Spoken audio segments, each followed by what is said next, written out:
అందరికీ భాస్కర్ కిల్లి నమస్కారం. టాలీవుడ్ ప్రస్తుతం కల్కి 2898 AD సినిమా కోసం ఎదురు చూస్తుంది. నిజానికి ఈ పాన్ ఇండియా సినిమా కోసం మొత్తం దేశమే ఎదురు చూస్తుంది. ఈ సినిమా ఈ నెల 27న ప్రపంచవ్యాప్తంగా విడుదలవుతుంది. ఇందులో ప్రభాస్, దీపికా పదుకోన్, దిశా పటానీ, అమితాబ్ బచ్చన్, కమల్ హాసన్, దుల్కర్ సల్మాన్, దగ్గుపాటి రానా, అతిథి పాత్రలో రామ్ గోపాల్ వర్మ కూడా నటిస్తున్నారు. ఈ సినిమాకి దర్శకుడు గతంలో మహానటి లాంటి హిట్ సినిమా తీసిన దర్శకుడు నాగ్ అశ్విన్, నిర్మాత సి అశ్విని దత్.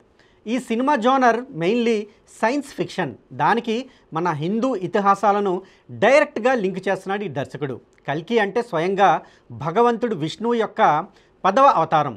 కలికాలం చివరిలో ఆయన వచ్చి దుష్టశక్తులను అంతమొందిస్తాడని హిందువుల నమ్మకం. ఈ సినిమాలో అమితాబ్ బచ్చన్ మన పురాణాల్లో ఒక చిరంజీవి అయిన అశ్వత్థామ రోల్ చేస్తున్నాడు. కల్కిగా ప్రభాస్ నటిస్తున్నాడు. కథ జరిగేది ఫ్యూచర్ ఇయర్స్లో కనుక దానికి తగ్గట్టు సెట్స్ వేస్తున్నాడు దర్శకుడు. టెక్నాలజీ కూడా అంతే గ్రాండ్గా వినియోగిస్తున్నారు. అంతా బాగానే ఉంది. కానీ దర్శకుడు నాగ్ అశ్విన్ తెలుసో తెలియకో ఒక పెద్ద తప్పు చేస్తున్నాడు.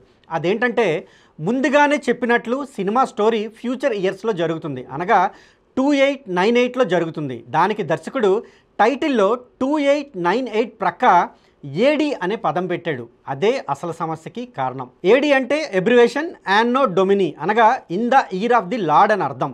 ఇక్కడ లార్డ్ అంటే జీసస్ క్రైస్ట్ అని అర్థం. తెలుగులో చెప్పాలి అంటే క్రీస్తు శకమని అర్థం. అప్పట్లో క్రైస్తవులు మతం పేరిట చాలా దేశాలు ఆక్రమించుకున్నారు కనుక వారు కాలాన్ని క్రీస్తు పూర్వం క్రీస్తు శకం అని విభజించుకున్నారు.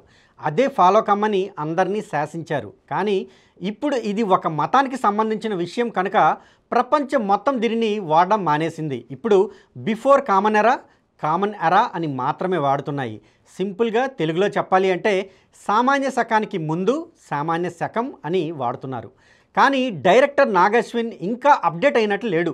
ఫ్యూచర్ ఇయర్స్ గురించి చూపిస్తూ ఎప్పుడో కాలం చెల్లిన ఏడిని వాడుతున్నాడు. అయితే ఇది మాత్రమే కాదు, హిందువులకు భగవంతుడైన శ్రీ విష్ణువు స్వయంగా కల్కి రూపంలో రావడం అనేది క్రైస్తవుల దేవుడైన యేసు పుట్టిన కాలంతో విభజించి చెప్పడం ఎంతవరకు కరెక్ట్?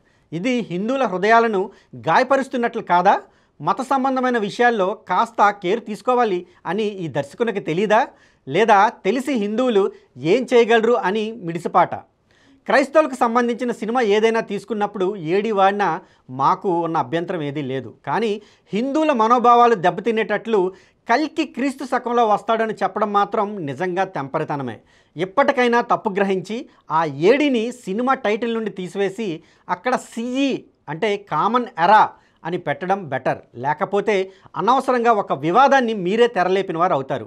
హిందువులమైన మా విన్నపాన్ని కానీ పరిగణలోకి తీసుకోకపోతే ఈ కల్కి సినిమా బ్యాన్ చేయమని చెప్పడానికి కూడా మేము వెనకాడం. ఇప్పటికే సినిమా ఇండస్ట్రీ వారు హిందువుల సెంటిమెంట్లను, వారి ఆచార వ్యవహారాలను, దేవీ దేవతలను తీసుకొని అగౌరవపరచడం, వారి సినిమాల్లో హేళన చేయడం చూస్తున్నాం. టాలీవుడ్ లేదా బాలీవుడ్ ఇలా ఏది కూడా దీనికి మినహాయింపు కాదు. కనుక ఈ విషయాన్ని సింపుల్గా తీసుకునేదైతే లేదు. కల్కి సినిమా టైటిల్లో ఏడిని మార్చే వరకు మేమైతే మా పోరాటాన్ని ఆపము. గతంలో అఖండ, హనుమాన్ లాంటి హిందూ ధర్మాన్ని రికమెండ్ చేసిన ఎన్నో సినిమాల్ని మేము సపోర్ట్ చేసాం. అయితే ఈ సినిమా కూడా అలానే ఉంటుంది అని మేమైతే అనుకుంటున్నాం. కానీ తెలియకో తెలుసో చేసిన ఈ ఏడి అని పెట్టడం లేదా మీరు చేసిన పొరపాటుని అతి త్వరగా మీరు విరమించుకుంటారు లేదా ఆ ఏడి అనే దాన్ని టైటిల్ నుంచి తీసివేస్తారు అని మేమైతే మాత్రం నమ్ముతున్నాం. ఒకవేళ మీరు కానీ అది చెయ్యకపోతే మాత్రం తప్పకుండా మేమైతే మా ఉద్యమాన్ని సాగించవలసి ఉంటుంది. ఈ వీడియోని ఈ సినిమా నిర్మాతలకు చేరే వరకు ప్రతి ఒక్కరూ షేర్ చేయండి. అలానే ప్రతి హిందూకి ఈ విషయం తెలిసేటట్లు అందరికీ ఈ వీడియో షేర్ చేయండి. జై హింద్, జై శ్రీరామ్.